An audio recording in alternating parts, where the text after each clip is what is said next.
Hi you guys and welcome back. It's so good to have you back here. I'm going to read another fantastic story and this one is Otis by Loren Long. Let's get started. There was once a friendly little tractor. His name was Otis, and every day Otis and his farmer worked together, taking care of the farm they called home. Otis liked to work.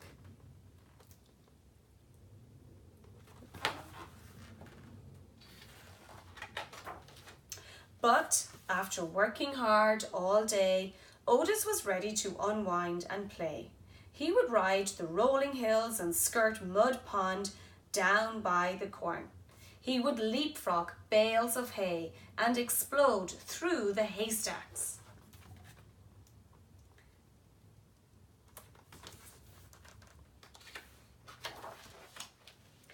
On occasion, he would chase a rabbit or play Ring Around the Rosie with the ducks to the sound of his steady put puff puddity chuff.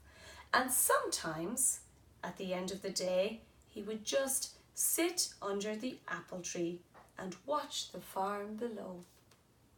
Every night, tired but happy, Otis would put puff into the little stall in the barn that was all his.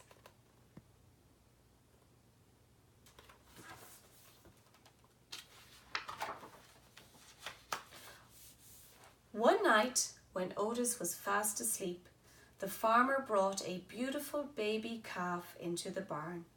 The calf bawled and bawled for her mother, but when the sleepy sound of a soft put-puff-puddity-chuff came from the next stall, the scared little calf stopped bawling and drifted off to sleep.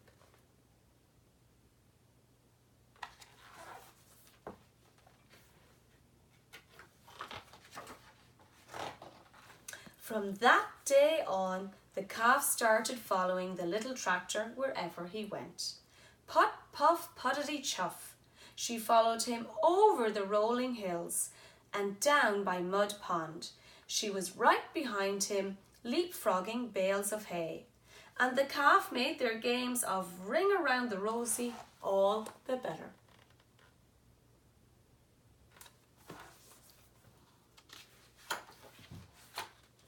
Sometimes, at the end of the day, the two of them would just sit together under the apple tree and watch the farm below.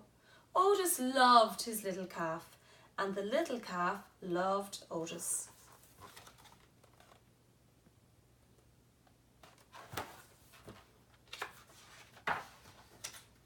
Then one day, the farmer surprised everyone with a brand new yellow tractor.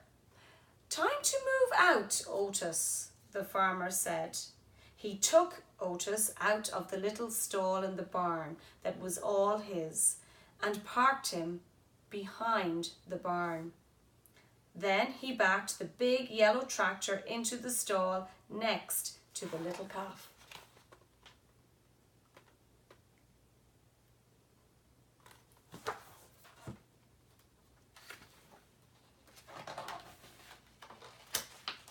But the little calf didn't like the big yellow tractor. He had a deep rumbling snore that shook the stall when he slept. There was no one to purr the little calf gently to sleep, no one to spend her days with. And Otis could not even see his farm as the weeds began to cover his tires. His friend often sat with him, but she could not get him to play like the old days.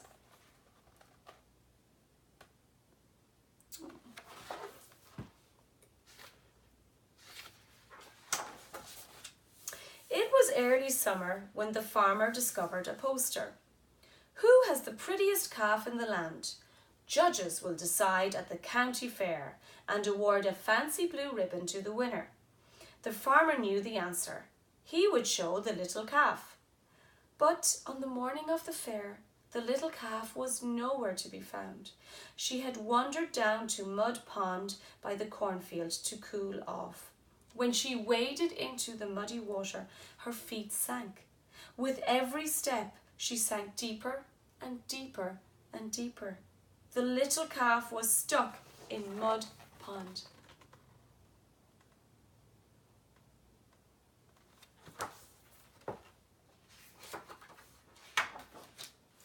"Get the hands," the farmer shouted when he saw her. All the farmhands came running with their ropes, but the more they tugged, the more stuck the calf got. "Get the big yellow tractor," the farmer shouted. "He can save her." But the big tractor just scared the little calf. She sank in deeper and deeper. Nearby farmers began to gather.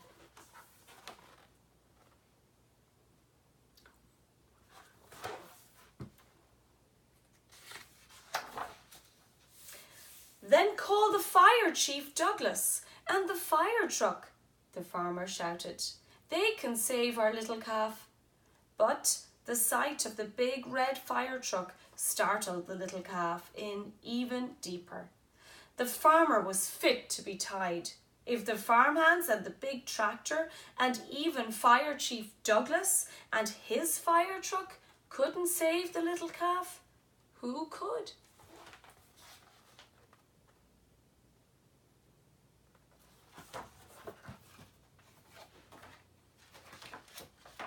Suddenly, the little calf's ears perked up. Over the hum of the growing crowd, there came a faint sound in the distance. A soft, rhythmic purr. Put, puff, puttity chuff. The crowd turned and looked. The sound became louder. Put, puff, puttity chuff. And all at once, Otis put-puffed from around the barn. He turned and headed straight toward Mud Pond.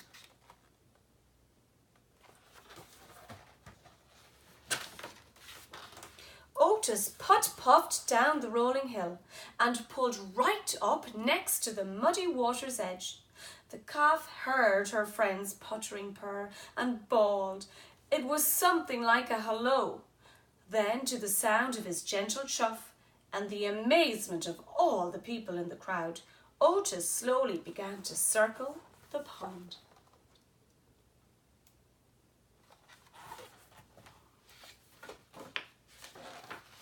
He circled, and the little calf turned and turned, never taking her eyes off of her friend.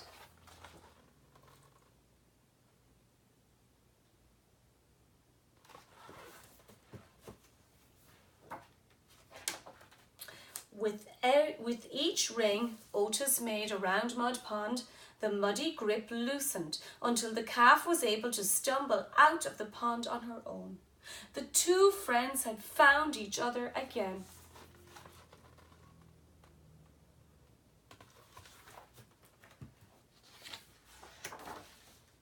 Otis led the calf right down the dusty road toward the village, and everyone threw flowers as they went, following them into town. It looked like a happy parade.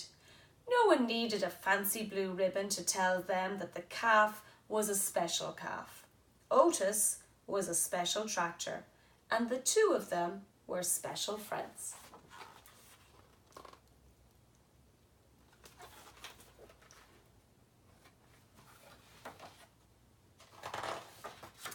From that day on, the farmer discovered that with Otis's puttering purr beside the chicken coop, his chickens laid more eggs.